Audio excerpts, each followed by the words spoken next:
a Psychedelic Furs, a muchos cantantes, sobre todo post-punk, son de esas personas que están ahí atrás y muchas veces no se ven con su música.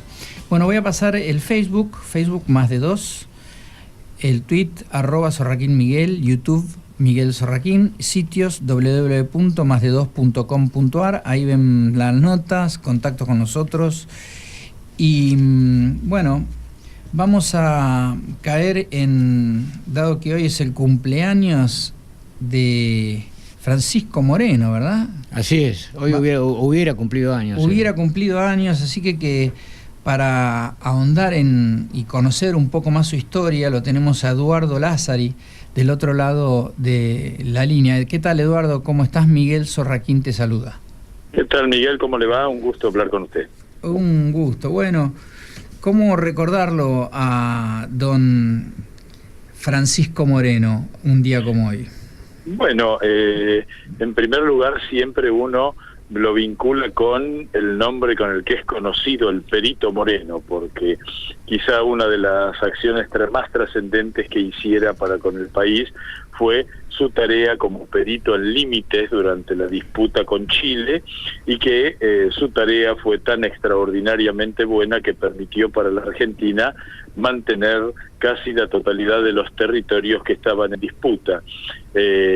Yo recuerdo en alguna ocasión haber escuchado que se habla de el Perito Moreno como el más grande héroe civil de la historia argentina moderna, y me parece que eso le va bastante bien.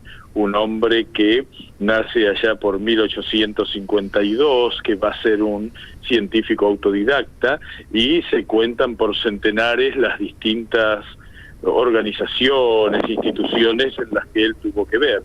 El Museo de La Plata es quizá la organización científica más extraordinaria que él desarrollara, sigue siendo el museo de ciencias más importante de Latinoamérica y está considerado uno de los 5 museos de historia natural más importantes del mundo.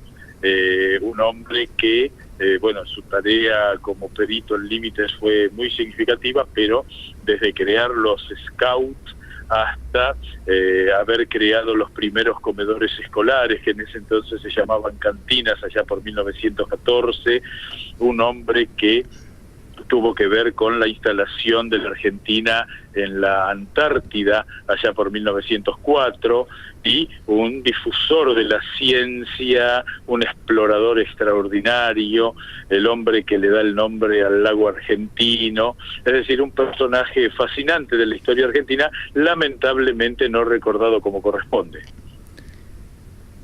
Eduardo, buenas tardes, soy Eduardo Solari, ¿cómo le va? Muy bien, ¿cómo le va?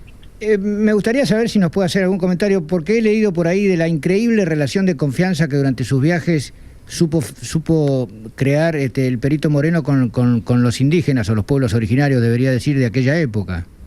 Bueno, hay que recordar que sus primeros viajes a la Patagonia son anteriores a la campaña al desierto, es decir, 1876, 1877, y tuvo en general una buena relación. El libro Viaje a la Patagonia Austral es un verdadero libro de aventuras maravilloso, donde él cuenta lo que fue el acuerdo de caciques para recibirlo como cacique Huinca.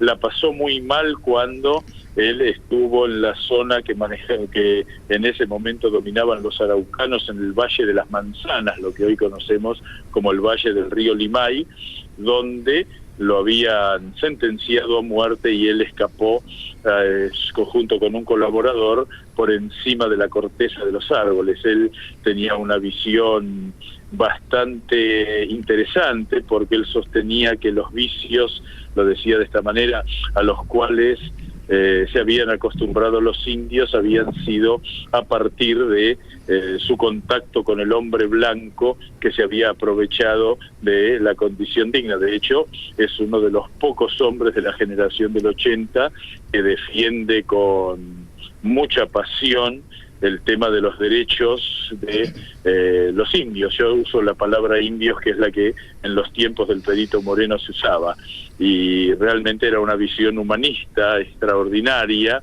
y de hecho tuvo él mucho que ver en el momento en que los caciques Inacayal y Fochel fueron traídos prisioneros a Buenos Aires y habían sido llevados a Martín García.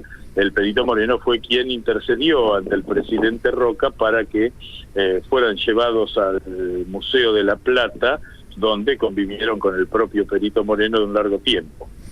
Un hombre de una honradez a toda prueba, que tenemos entendido que murió muy, muy pobre, ¿no es así?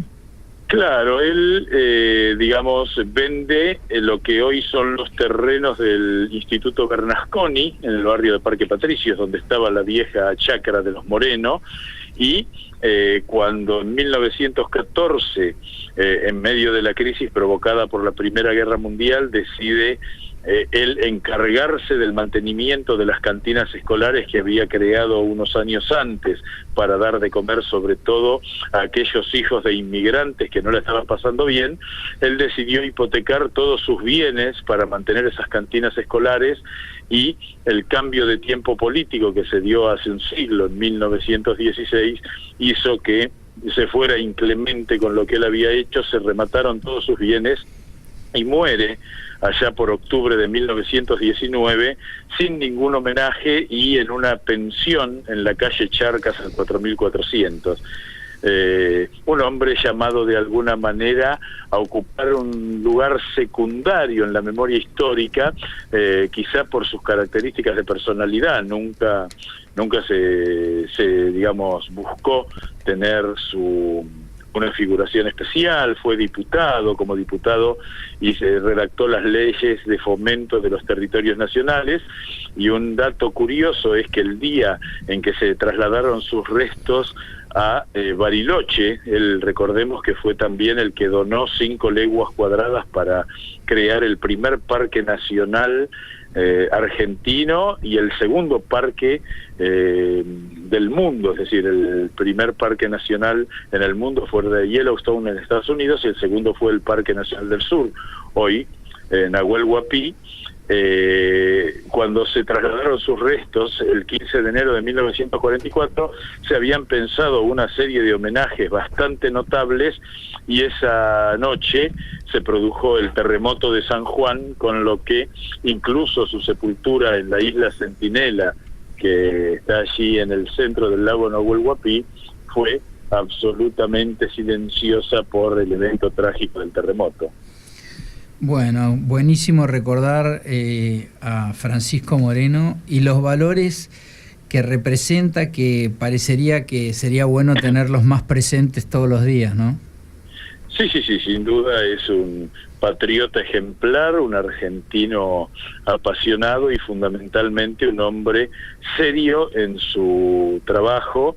Por eso no solo la Argentina le debe prácticamente toda la Patagonia, sino también la institución científica más prestigiosa del país y muchas pequeñas instituciones que pudieron sobrevivir gracias a la impronta que le dio este hombre nacido en Buenos Aires y que estuvo sepultado en el cementerio de la Recoleta, y hoy, cuando todos los barcos pasan cerca de la isla Centinela en el lago Nahuel Huapi, detienen su marcha y tocan 3 bocinazos en su honor. Buenísimo. Bueno, muchísimas gracias, Eduardo, por el contacto y por la información. Muchísimas gracias. Muchísimas gracias. Hasta luego. Hablamos con Eduardo Lázari, historiador, hablando sobre Francisco Moreno.